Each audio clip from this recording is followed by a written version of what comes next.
Ацукукри Каун Растаджи ФДСЦ экономика министр какой-то Геннадий Нхас. Каун Хазарадун проблему фарстатыл. Бакас утартер. Цикудекана нахибанатун продукции кондада сумбунул какой-то Геннадий.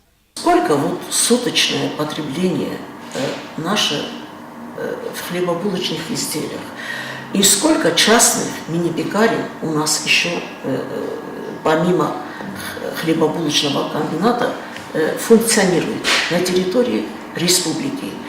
И не пора ли нам вернуться, и чтобы и в районах были созданы свои мини-пекарни? Потребность Республики Южная Осетия, исходя из того, что наше население составляет 54 тысячи человек, да, в год составляет порядка 9 тысяч тонн, около 9 тысяч тонн. Вот, соответственно, в день это 27 тонн. Юго-Синское предприятие хлебобулочных изделий, оно справляется, в целом справляется с поставками хлеба населению. Есть, конечно, у него конкуренты, они, правда, не очень сильны. Это мини-пекарни, расположенные в различных районах города. Есть и по республике, например, Квайса, пока хлеб довезешь до Квайса, он просто-напросто элементарно зачерствеет. Там есть свое тоже кустарное производство хлеба. Вот, насколько я знаю, есть еще в Ленингорском районе, вот в Знаурском, там пекарни не работают. В городе порядка, вот если их в целом брать, около 15 пекарен, да, работающих из них где-то 11-12. Вот так. В день они перерабатывают не так уж и много, в целом около 1 тонны, 1200 килограмм муки перерабатывают. Опять же, это не является фактором, который бы серьезную конкуренцию составил в Юго-Синском предприятии хлебобулочных изделий. Ну, что касается вашего предложения или вопроса о том, не надо ли организовать нам производство хлеба на местах, я однозначно отвечу это самое утвердительно. Да, потому что и в советский период тоже, да, и какой-то период после развала Советского Союза, да, производство, например, цунарского хлеба, да, оно было и с точки зрения качества, и даже по ценовым характеристикам, да, оно было весьма привлекательным проектом, и этот хлеб пользовался неприходящим спросом. То же самое касалось, например, хлеба, который производился в поселке Дзау, в райцентре Знаур. То есть это абсолютно нормальная ситуация, при которой можно было бы демонополизировать эту сферу, с тем, чтобы народ, и в том числе на местах, имел доступ к качественному, вкусному и доступному по цене хлеба. Получается невольно так, что хлебное изделие монополизировано, производство хлебного изделия. На данный момент это в значительной мере это тогда. Да. И именно вот этот комбинат получает ежегодно дотационные содержания. Вот об этом тоже скажите. Дело в том, что согласно его калькуляции, хлеб белый высшего сорта подовый, да, вот, по данным предприятия является убыточным, а именно этот хлеб, согласно постановлению правительства 2016 год, да, вот так, вот. Он социальный хлеб и должен датироваться из государства, да, субсидироваться, это правильнее, субсидироваться из государственного бюджета. Ежегодно эта сумма составляет 8 миллионов рублей, да, сумма субсидий. Хотя выпадающие доходы по данным предприятия хлебобулочных изделий, они гораздо выше. В 2016 году это было 17 миллионов, на 2018 год вообще 26 миллионов рублей. вот, запрашивается. О том, решение вопроса о том, на какую сумму будет профинансировано это в 2018 году, пока еще остается открытым, но обсуждение этого вопроса уже ведется, и наверняка, опять же, будет принято решение о субсидировании предприятий хлебобулочных изделий. В каком объеме, это уже, наверное, вопрос второй. И вопрос пока еще обсуждения. Точные цифры пока не установлены. Производители сельскохозяйственной продукции вообще и производители зерна в частности должны пользоваться максимальной государственной поддержкой. Во всем мире все страны поддерживают своих производителей продовольствия, несмотря на то, что во многих странах это производство оно убыточно. Но тем не менее государство стимулирует своих производителей сельхозпродукции льготным кредитованием, иногда прямым субсидированием. Например, организации таких вот структур, скажем, как Россельхозбанк, который выдает кредиты российским фермерским хозяйствам и остаткам колхозов, да, именно на льготных условиях по сравнению с другими отраслями. И это должна быть целая программа поддержки нашего сельского хозяйства, как одного из важнейших направлений, как одной из важнейших отраслей всей нашей экономики. Здесь двух мнений, на мой взгляд, быть не может. Что же касается того обстоятельства, что у нас нет ни одного работающего, действующего мельничного комплекса, я считаю, это абсолютным нонсенсом какой-то ситуации, которая должна быть безусловно исправлена, и для производителей зерна должны быть созданы условия с тем, чтобы их продукция дошла до конечного потребителя, коим являемся в конечном счете все мы с вами вот здесь. В своем вопросе я, наверное, повторяюсь, но у меня лично создается впечатление, что мы субсидируем одного монополиста на мучное производство, который работает на муке производства Ставропольского края. Государству нельзя какой-то госзаказ сделать этому комбинату, раз он на содержании на государственном субсидировании, чтобы он принимал муку собственного местного производства тоже. Вот этот вопрос. Предприятие хлебобулочных изделий не отказывается напрямую от приема к производству муки собственного производства, муки югостинского происхождения. Вот. Другое дело, что этой муки элементарно нету, и нечего ему предлагать. И это создает ему весьма комфортные условия для того, чтобы быть монополистом. Вот. А, честно говоря, монополистов, которые отказываются от своего положения монопольного, я не встречал. Вот. Просто ситуация для него сложилась самым благоприятным образом. Мы, неизвестно по каким соображениям, практически ликвидировали наше производство зерна вот, в больших и необходимых для Южной Осетии объемах.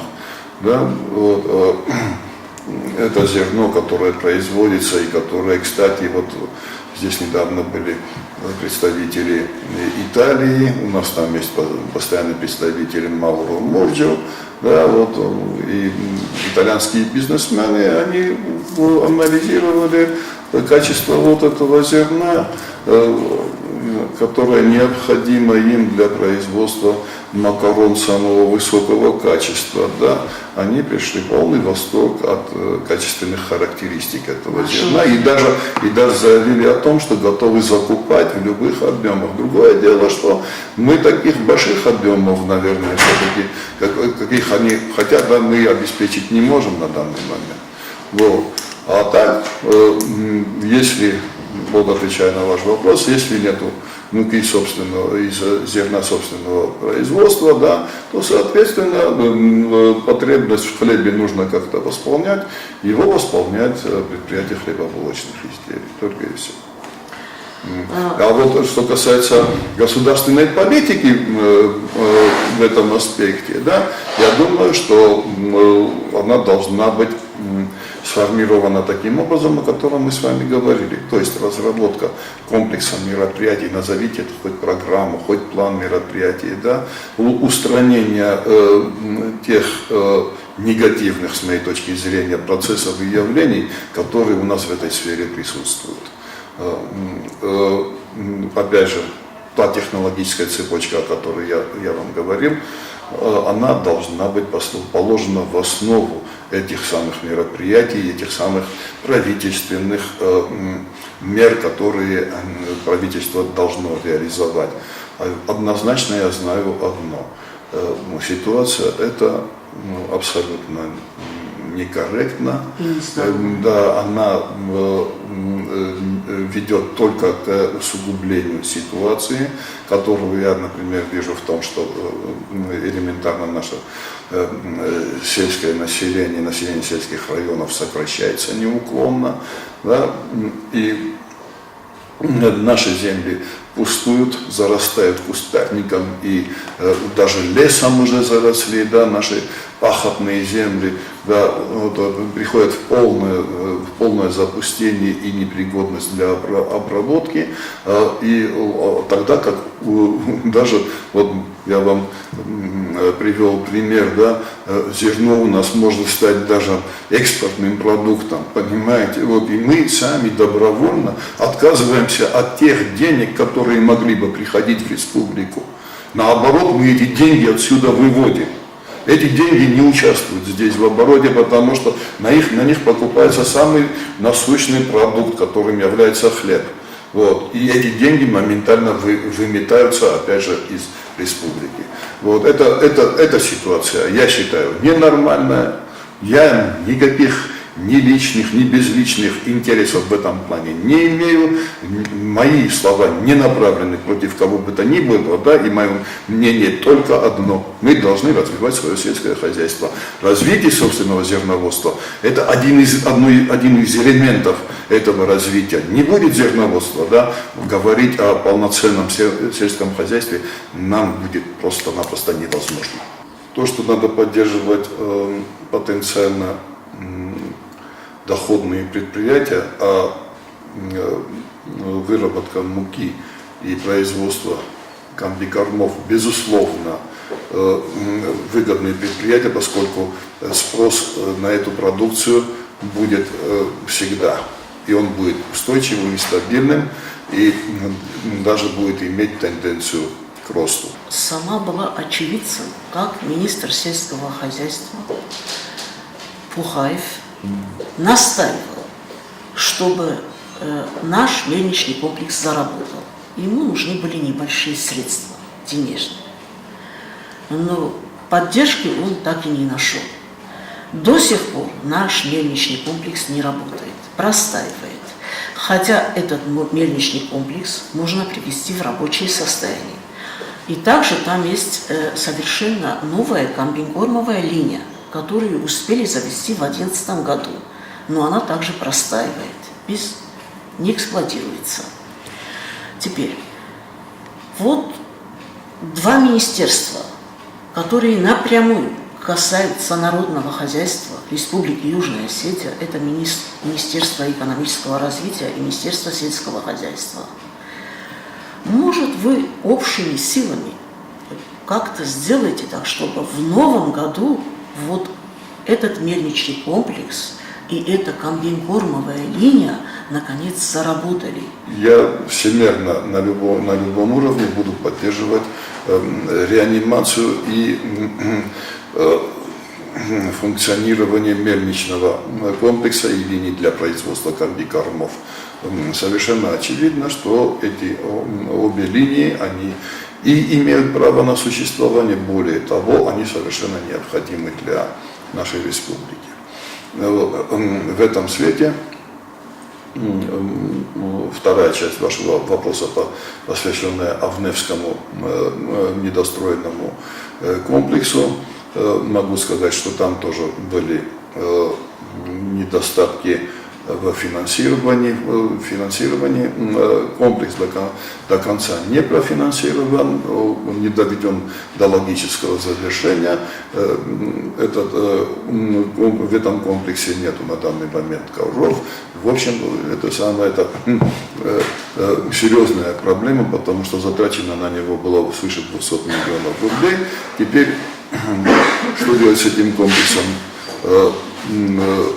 Понятно, в принципе понятно. И есть хозяйствующие субъекты, которые заинтересованы в том, чтобы этот комплекс наконец заработал в той или иной мере, в той или иной степени эффективности, экономической эффективности. Вот. Но на данный момент пока решение по этому комплексу не принято. Я знаком с письмами Юнивеллерстрой и с письмами Владимира Поростаева. Более того, я хорошо лично с ним знаком. И он утверждает, что охрану комплекса, которую он обеспечивает, да, он снимет сразу после Нового года. И, соответственно, тогда комплекс может подвергнуться риску элементарного разбазаривания, демонтажа и так далее, чего бы очень сильно не хотелось, потому что, я еще раз подчеркиваю, средства на это были по меркам Южной Осетии вложены весьма значительные. Проблема с этим комплексом будет решена. Что касается его увязки с производством комбикормов, то там двух мнений быть не может. Что касается технологической цепочки между этим комплексом и Ростоном, то там есть определенные сложности и проблемы, которые заключаются в том, что по своей политике в сфере качества ОАО «Ростон» придерживается того, что на производство продукции там должны уходить бычки 5-6-летнего возраста. Производство сырья, в данном случае говядины, да, поставка ее в Ростон, переработка и уже готовая продукция в виде колбасных изделий, сосисок и так далее, короче говоря, да, на прилавке магазина. В этом случае, в идеале, эта проблема была бы решена именно в той последовательности, о которой я вам говорил. Но решение пока по этому комплексу не принято.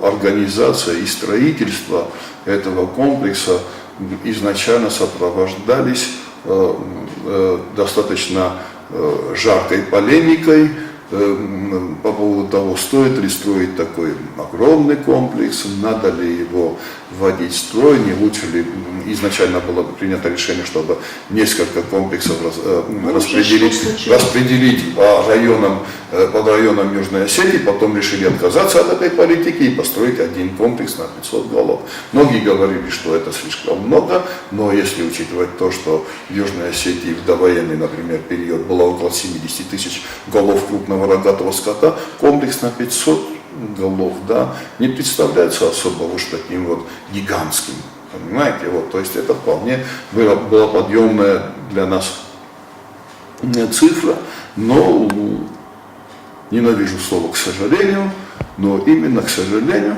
эта идея, этот проект реализован не был, и, честно говоря, ситуация с ним, она представляется несколько иррациональной, непонятной абсолютно.